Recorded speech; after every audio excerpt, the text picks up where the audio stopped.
Despite the change in locations, organizers said up to 1,200 people signed up each day to the water gunfights at Carpenter Road Park. Many who came today said they enjoyed the lively atmosphere, adding that they hope more water gunfights will be available in Kowloon City. Timothy Lee, TVB News. And more sports. In golf, it's a three-way tie at the top of the leaderboard after the second day of the U.S. Masters in Augusta. A stabbing attack in a Sydney shopping mall leaves 6 dead and 7 others seriously injured.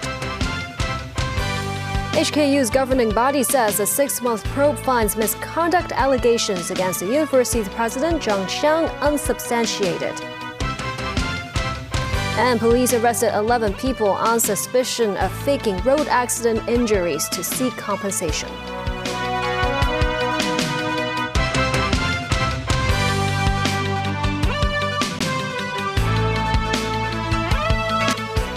Good evening and thank you for joining us. In Sydney, Australia, a man went on a stabbing rampage at a busy shopping centre, killing at least 6 people.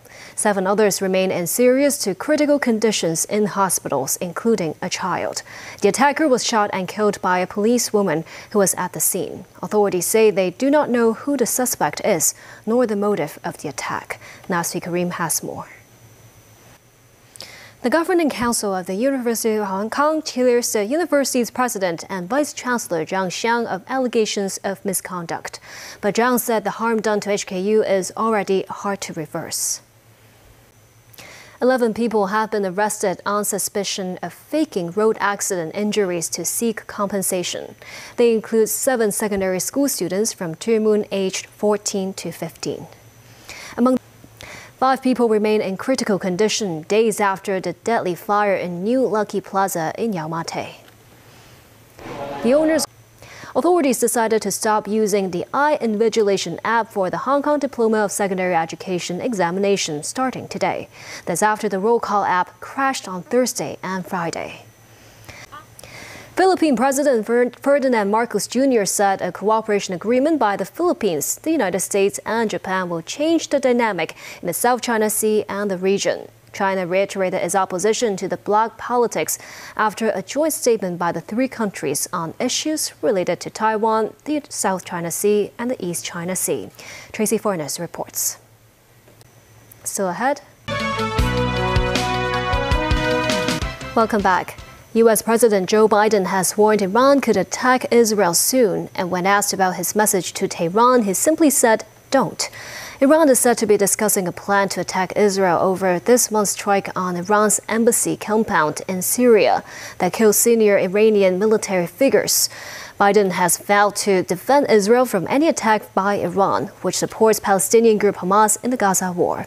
Nasri Karim with more.